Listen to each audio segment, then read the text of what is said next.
कारूंझर जी नीलामी ऐं कटाई ख़िलाफ़ प्रियालो में सिंधी अदबी संगत मर्कज़ पारां एहतजाजी मुज़ाहिरो। कारूंझर जी नीलामी ऐं कटाई रद्द करण जो मुतालबो। वधीक उन हवाले सां ॾिसूं था प्रियालो मां ही रिपोर्ट आहे। सिंध हाई कोर्ट इन कारूंझर जी कटाई ऐं नीलामीअ खे बंदि कराइण जो फ़ैसिलो ॾिनो आहे। बावजूद उन जे सिंध सरकार जो निगरान वज़ीर जेको मैदनियात जो आहे ख़ुदा बख़्श मरी, उहो सिंध दुश्मनीअ जो मुज़ाहिरो कंदे ऐं उन नंगर पार्कर में वञी प्रेस कॉन्फ्रेंस कई आहे ऐं चयो आहे त चंद शरपसंद इहो मुतालबो करे रहिया आहिनि। हीअ सॼी सिंध जो मुतालबो आहे। कारूंझर सिंध जी सुञाणप आहे। कारूंझर जंहिंमें असांजा मज़हबी मर्कज़ आहिनि, इबादत गाहूं आहिनि ऐं असां रूपले कोलीअ जेका जंग कई, किरण जीअ जेका जंग कई ही अंग्रेज़नि जे ख़िलाफ़ु, उन जा आसार मौजूदु आहिनि। उते साड़दुरो कुन आहे जंहिंमें असांजी हिंदू बिरादरी पंहिंजा फुल तारींदा आहिनि मुर्दनि जा।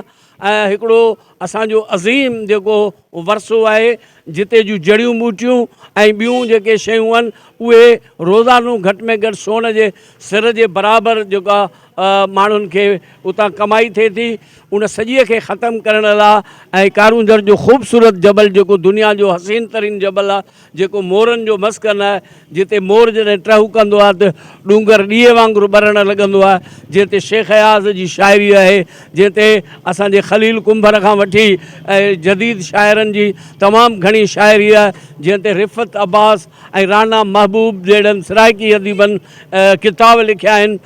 उन जबल जेको असांजी सुञाणप आहे, उन जी कटाई जो फ़ैसिले खे, उन जे नीलामीअ जे इश्तिहारनि खे सिंध हाई कोर्ट उतां जे मक़ामी असांजे वकीलनि जे पिटीशन ते उनखे रद्द कयो आहे। सिंध गवर्नमेंट वरी उन जे ख़िलाफ़ु सुप्रीम कोर्ट में वई आहे।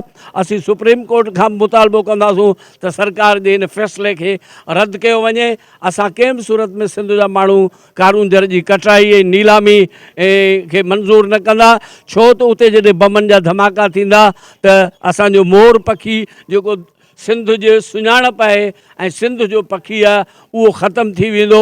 माहौलियात तबाही ईंदी ऐं असांजूं जेके नदियूं आहिनि, गोड़दुरो या साड़दुरो या ॿियूं जेके भटियाणी नदियूं आहिनि, जिन ते शेख अयाज़ जी शाइरी आहे, उहो सॼो पस मंज़र ख़तमु थी वेंदो। चंदीराम भाट जंहिं कारूंझर जे हुस्नाकीअ ते दोहा चया आहिनि, उहा सॼी शाइरी असांजो लोक अदब ख़तमु थी वेंदो। उन करे असां कारूंझर जी कटाई ऐं नीलामीअ वारे सरकारी फ़ैसिले खे रद्द करियूं था। अॼु सॼी सिंध में सिंधी अदबी संगत इन जे ख़िलाफ़ु एहतजाज कयो आहे। अॼु असीं सरमन सिंधीअ जे वरसीअ जे मौक़े ते सिंधी अदबी संगत प्रियालो, सिंधी अदबी संगत ख़ैरपुर ऐं अब्दू जे दोस्तनि सां गॾिजी ही मुख़्तसर एहतजाज असां पहिरीं सरमद जे वरसीअ दौरान बि एहतजाज कयो ऐं हिन वक़्तु प्रेस क्लब ते बि असां पंहिंजो एहतजाजी बयान रिकॉर्ड करे रहिया आहियूं। कारूंझर जी कटाई नामंज़ूर, कारूंझर जी नीलामी नामंज़ूर, कारूंझर जे नीलामीअ जा ठीका रद्द ते मर्कज़ पारां ऐलान थियो ऐं असांखे जेको आहे सो एहतजाज जो सॾु ॾिनो त तव्हां कारूंझर जी कटाई, कारूंझर जी नीलामीअ ख़िलाफ़ु एहतजाज कयो। ऐं असां सिंधी अदबी संगत प्रियालो अॼु सरमद जे वरसीअ जे मौक़े ते बि असां एहतजाज रिकॉर्ड करायो ऐं हिते बि प्रेस क्लब जे साम्हूं असां एहतजाज रिकॉर्ड करायूं था त कारूंझर जी नीलामी, कारूंझर जी कटाई, कारूंझर जा ठीका इहे रद्द कया वञनि ऐं सिंधी अदबी संगत मर्कज़, सिंधी अदबी संगत प्रियालो, ख़ैरपुर, अब्दू ऐं ॿियनि शाख़ुनि जे अॼु पंहिंजे जेको आहे सो उहिदेदारनि जे मौजूदगीअ में असां कारूंझर जी नीलामी खे रद्द कयूं था ऐं मुतालबो कयूं था त कारूंझर जी नीलामी, कारूंझर जी कटाई असांखे मंज़ूरु न आहे।